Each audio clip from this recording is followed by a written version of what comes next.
جو میرے جسم و جان سے پیارا ہے، میرا وطن جو میرے جسم و جان سے پیارا ہے، کبھی غروب نہ ہوگا یہ وہ ستارہ ہے۔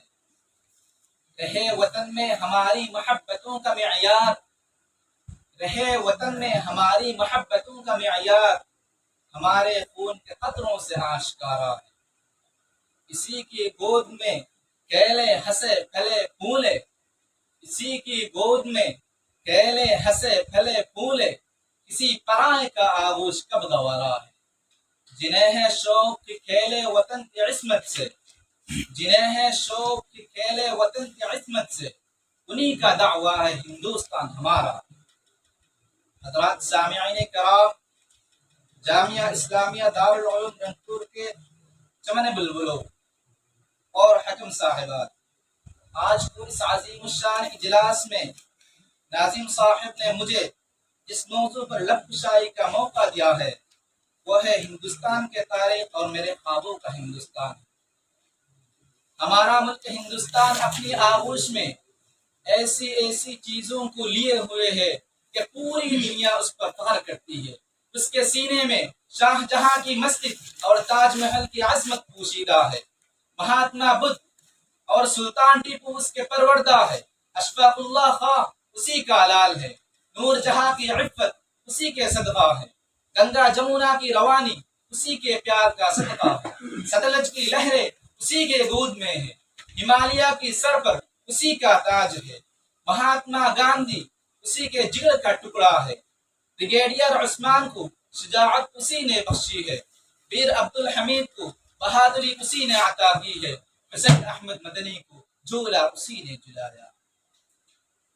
آج ہمیں اپنے ان بزرگوں کی قربانیاں یاد آتی ہے جنہوں نے اپنے ملک کی آزادی کے خاطر بیوی بچے اور مال و دولت سب کو تیاگ دیا، وطن چھوڑنا گوارا کیا، جیلوں کی مشقتوں کو برداشت کیا، سولی پر چڑھنا گوارا کیا، سر کٹوا دینا گوارا کیا، سب کچھ گوارا کیا، لیکن جب تک اپنے ملک کو انگریز کے ناپاک پنجے سے چھڑا نہیں لیا اس وقت تک دم نہیں لیا۔ جب گلستہ کو خون کی ضرورت پڑی، جب گلستہ کو خون کی ضرورت پڑی تو سب سے پہلے ہماری ہی گردن پڑی۔ حضرات گرامی، ان بزرگوں نے اپنی یہ ساری قربانیاں کیوں پیش کی؟ بیوی بچے اور مال و دولت کی محبتوں کو بالائے طاق کیوں رکھا؟ سر کٹا دینا آسان کیوں سمجھا؟ سولی پر مسکراتے ہوئے کیوں چڑھ گئے؟ جیلوں کی مشقتوں کو کیوں برداشت کیا؟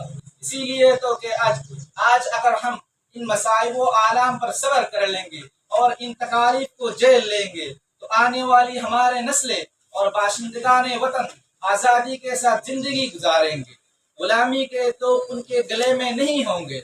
ہر طرح سے آزاد رہے گی، کھانے پینے کی آزادی رہے گی، رہنے سہنے کی آزادی رہے گی، عبادتوں کی آزادی رہے گی، عبادتوں کی آزادی رہے گی، اور مسجدوں اور عیدگاہوں میں تالے نہیں لگائے جائے گا، ان کو مسمار نہیں کیا جائے گا، بلا تفریق مذہب و ملت، دین دھرم، بھائی چارگی کا ماحول پیدا ہو جائے گا۔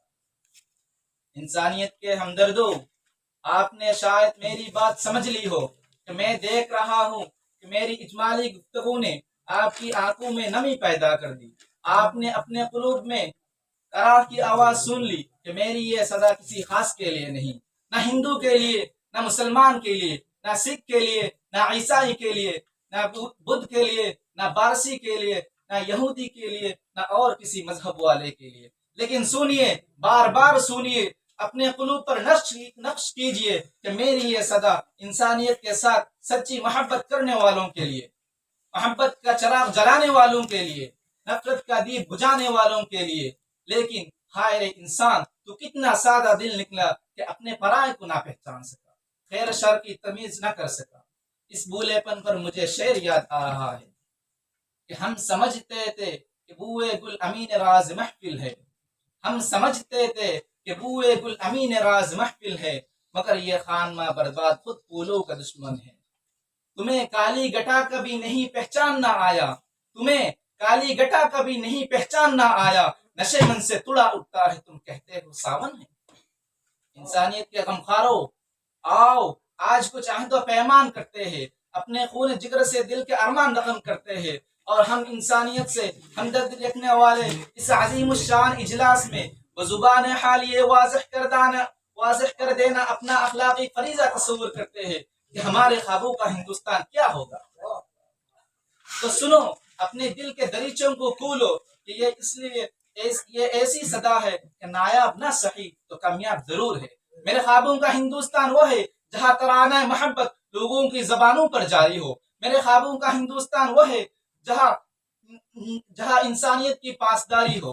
میرے خوابوں کا ہندوستان وہ ہے جہاں بھائی چارہ، آپسی اور ہمدردی کا جلن ہو۔ میرے خوابوں کا ہندوستان وہ ہے جہاں تمام مذاہب کے لوگوں نے ہر ایک کی عبادت گاہوں کی تقدس کی قسم کھائی ہو۔ میرے خوابوں کا ہندوستان وہ ہے جہاں میرے نبی آخر الزمان صلی اللہ علیہ وسلم کی اخلاقی حسانہ کی جھلک آتی ہو۔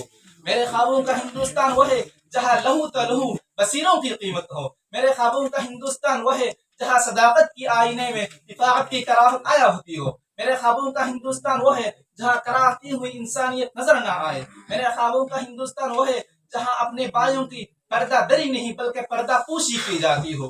میرے خوابوں کا ہندوستان وہ ہے جہاں کسی بدباطن شرپسند اگر کسی مسجد کی مسماری کے لیے آگے بڑھے تو اس کو کیفر کردار تک پہنچانے کے لیے ہندو بھائیوں کی ٹیم کھڑی ہو جائے۔ اور اسی طرح میرے خوابوں کا ہندوستان یہ بھی ہے کہ اگر کبھی کسی کی عبادت گاہ پر ہاتھ ڈالے تو اس کے ہاتھ توڑنے کے لیے مسلمان آگے بڑھے۔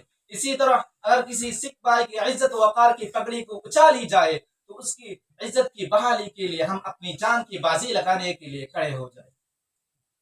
حضرات سامعین، جو شخص میرے ان نظریات کے خلاف ورزی کرے گا میں اسے برملا انسانیت کا دشمن اور حیوانیت کا علم بردار قرار دوں گا، اور اس کو سر عام ظالم و جابر آیا کروں گا، اور یہ پیغام ہر چپے پر دے کر رہوں گا کہ میرا قاتل تجھے کہتے ہیں سب اور ٹھیک کہتے ہیں، میرا قاتل تجھے کہتے ہیں سب اور ٹھیک کہتے ہیں، قسم 100 بار تم کھاؤ، قسم کھانے سے کیا ہوگا، وما علینا الا البلاغ۔